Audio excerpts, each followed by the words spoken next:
Hello everyone. हम आज आपको दिखाएंगे making of solid wood dining table using epoxy resin and kind of burning techniques. सबसे पहले आफ्टर प्लानिंग और पेस्टिंग करने के बाद हम यहाँ रिमूव कर रहे हैं soft portion of the wood, जिसे हम rotten portion of the wood भी कह सकते हैं। हम इसको चिजल से रिमूव करेंगे और सारा टेबल के रोटेन पोर्शन को रिमूव करने के बाद हम यूज करेंगे इथेनॉल। हमें इथेनॉल पूरा वुंड पे थोड़ा थोड़ा डालेंगे। थोड़ा थोड़ा डालने के बाद हम उसको बर्न करेंगे। ये बर्न करने का एक ही मकसद, एक ही मतलब है, ताकि ये जो वुंड जो लुक्स जो नेचुरल दिखे। और ये बर्निंग टेक्निक लाइव वेजिटेबल बनाने के लिए सबसे इजी और सबसे बेस्ट तरीका है। और हम इपोक्सी डालने से पहले इसको थोड़ा अच्छी तरह से सफाई करना पड़ेगा। हम यूज करेंगे 3:1 इपोक्सी रेजिन, जिसमें होगा रेजिन टारगेट है 120 ग्राम। 120 ग्राम का 3:1 होगा, हार्डनर होगा 40 ग्राम। और इसमें 1-2 ग्राम इधर उधर हो जाए कोई प्रॉब्लम नहीं है।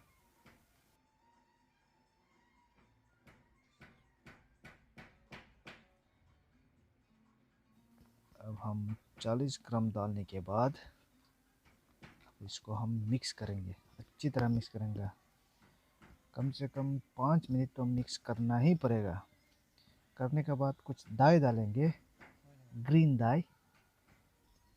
और ये जो कंटेनर में आपको दी ग्रीन बोल के दिखा, ये जो हम इसको बाद में डालेंगे, ये जैसे नॉर्मल डाई है। इसको डालने के बाद इसको अच्छी तरह मिक्स करेंगे। मिक्स करने के बाद वो जो दी ग्रीन उसको डालकर मिक्स करने के बाद आपको इस तरह दिखेगा। को अच्छी तरह मिक्स करना है। उसके बाद मिक्स करने के बाद हम जहाँ जहाँ ज़रूरी है टेबल में वहाँ हम डालेंगे। ये आपका back side of the table before pouring epoxy resin, looking not professional but time saving and cost effective है। और डेफिनेटली फाइनल रिजल्ट में कोई कॉम्प्रोमाइज़ नहीं करेगा। आपको जब भी सील करना है, आपको पीछे से अच्छी तरह से सील कर लेना है, क्योंकि अगर गलती से कहीं से भी परकोलेट हो गया तो आपको आगे काम करने में बहुत ही दिक्कत होगा। और मैं ये अपना एक्स्ट्रा काम बढ़ाते हुए just to create extra live edge on the table, वही सेम प्रोसेस। पहले चिजलिंग करो, उसके बाद स्पिरिट डालो एंड फायर। ये प्रोसेस बहुत ही इजी है।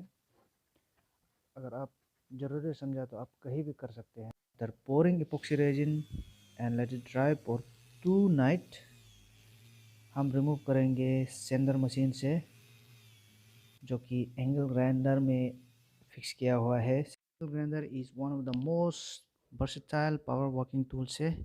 ये आपको वुड वर्किंग में मिल जाएंगे, आपको स्टोन वर्किंग में मिल जाएंगे, आपको कार गैराज रिपेयर में मिल जाएंगे, आपको ब्लैक स्मिथ में मिल जाएंगे। सो हर जगह में मिल जाएंगे आपको, इसलिए आपके पास भी एक होना बहुत ज़रूरी है। अब हम सेंटर पैड चेंज करके फिर से सेटिंग करेगा। पहला वाला सेंटर जो रफ सरफेस को जल्दी रिमूव करने के लिए, और ये वाला सेंटर जो को रिमूव भी करेगा और टेबल में लेवलिंग भी देगा। ये हम नंबर 60 पेपर यूज कर रहा है। आप नंबर 80 जा सकते हैं, 120 तक जा सकते हैं, क्योंकि आगे हमें 320 तक जाना पड़ेगा। इसीलिए ये स्टेज तक 120 एनफ है। और हम सेंडिंग करने के बाद अभी हम टेबल का एक चेक डायमेंशन मेजर और कटिंग करके निकालेंगे। टेबल का डायमेंशन है 4 feet length and 34 inch bread. ज़्यादा बड़ा टेबल नहीं है, 4 सीटर डाइनिंग टेबल है, इसलिए थोड़ा छोटा ही है टेबल। और ये हम कटिंग करेंगे। आप ये कटिंग को आप हैंड सॉ से भी कर सकते हैं, लेकिन बहुत टाइम कंज्यूमिंग होगा। या फिर आप टेबल सॉ से भी कर सकते हैं, ज़्यादा इजी रहेगा। बट ये भी कम नहीं है, लेकिन इसका एक डिसएडवांटेज है, वो कटिंग करने के बाद आपको ये वाला प्लानिंग थोड़ा करना पड़ सकता है, पर नेसेसरी नहीं है। और आगे हमें कटिंग और टेबल लेग्स में फिटिंग करने के बाद ये राउटर को चारों तरफ लगाना है, ताकि ये शार्प एज को राउंड शेप दे सके। इस स्लैब का मैंने नीचे साइड में भी ये चारों तरफ घुमाया हुआ है ये राउटर से। और राउटर चलाने के बाद फिर से हम सैंडिंग करेंगे अच्छी तरह से, चारों तरफ मिला के फिर से सैंडिंग करेंगे ताकि अच्छी तरह से स्मूथ हो जाए। पूरा सैंडिंग होने के बाद ये देखिए, ये छोटा छोटा होल्स आपको दिखाई मिलेगा। आपको छोटा छोटा गाँव आपको हर जगह दिखाई देगा। कुछ कुछ गाँव पहले से है, कुछ कुछ गाँव बाद में निकला है, जैसे कि ये। तो इसको हमको फिल करना है। इसको फिल करने के लिए मैंने फेविक्विक का इस्तेमाल किया विथ सॉडस्ट, ताकि जल्दी सेटिंग हो सके। क्योंकि आप इपॉक्सी रेजिन फिर से यूज किया तो आपको उसको ड्राई होने देने के लिए फिर से 2 दिन रुकना पड़ेगा। तो इसीलिए फेविक्विक। और फेविक्विक यूज करने के बाद ये देखिए, हम 5 मिनट के बाद ऊपर सैंडिंग कर सकते हैं। ये टेबल कंप्लीट करने के लिए हमको कम से कम 6 times step by step, stage by stage sending करना पड़ेगा। और ये रहा हमारा चेयर, ये भी अंदर प्रोसेस में है। ये कैसे बनाया गया है ये दिखाना ज़रूरी नहीं है, क्योंकि सब चेयर सेम ही तरीक़ा से बनता है, बस दिखता कैसे है इसीलिए दिखा रहा हूँ। और ये हमारा पॉलिश का पहला प्रोसेस है, mixing with water and kind of white powder which is easily available in local store, जो कि ब्रश से हमने पूरा अप्लाई करके उसको पेपर से रिमूव करके अभी हम डस्ट को जार रहे हैं।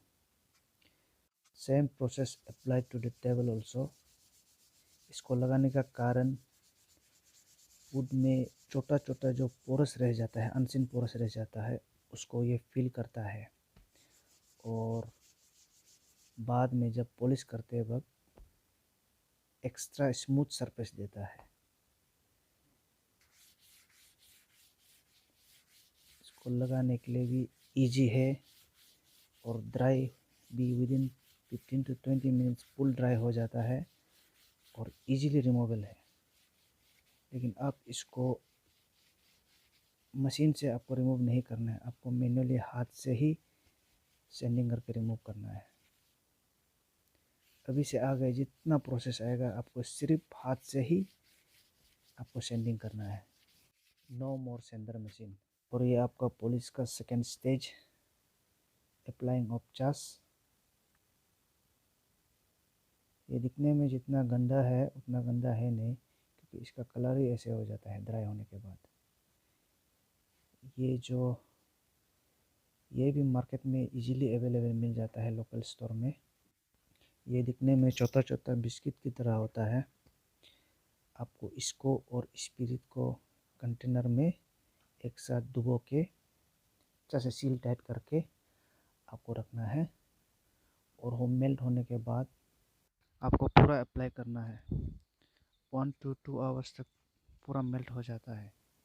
आप पूरा अप्लाई करने के बाद ये भी जल्दी ड्राई हो जाता है।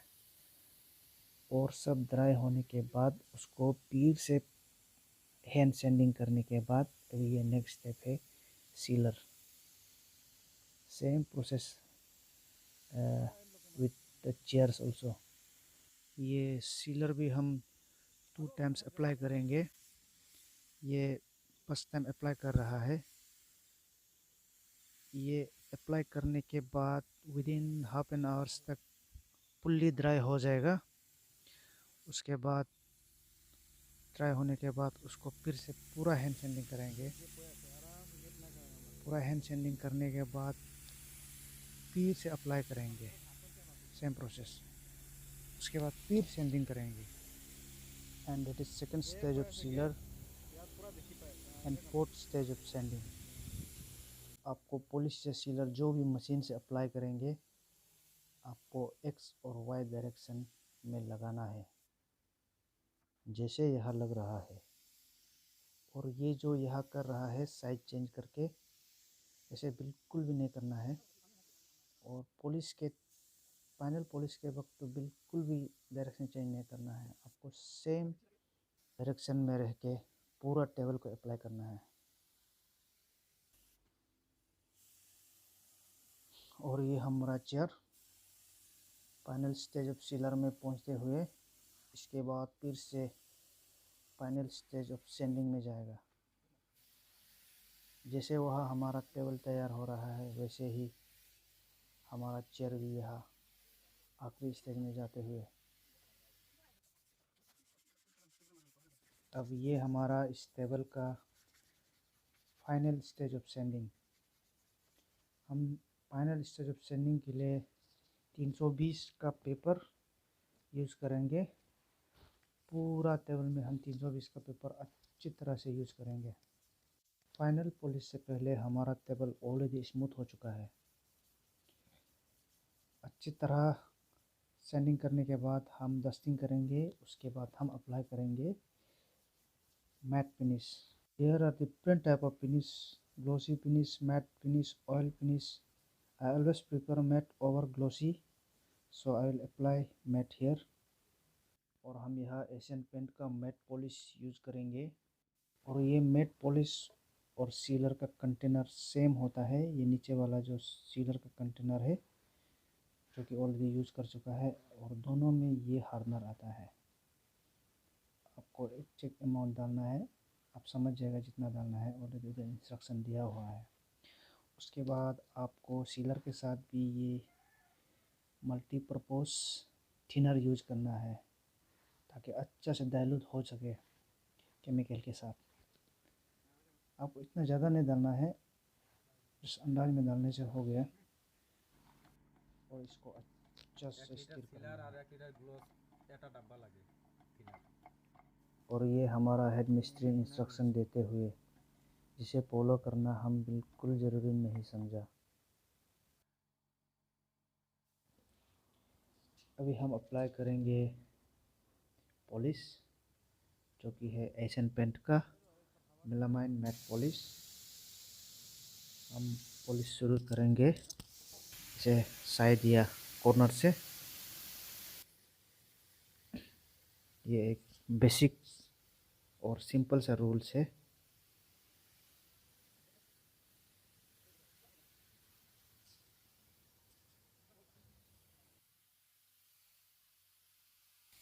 This table is built from 5 different planks, जो कि सब सेम स्पीसीज ही है एज पर माई नॉलेज।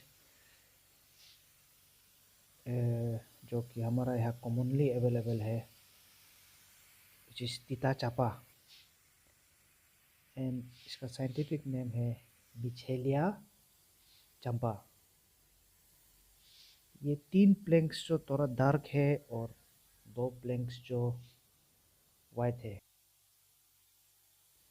क्योंकि तीनों dark planks are from the same tree and 2 white planks are from the same tree. So same species but different color. And all the chairs are also made from Tita Chapa wood. ये chairs को ज़्यादा ऊंचा नहीं बनाया है ताकि easily table का अंदर घुस सके।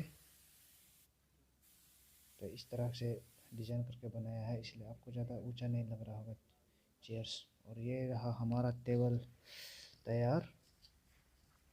ओवरऑल इस टेबल का मेरा ऑनेस्ट रेटिंग होगा 9/10, बट चेयर्स का होगा 6/10। And thank you for watching the video.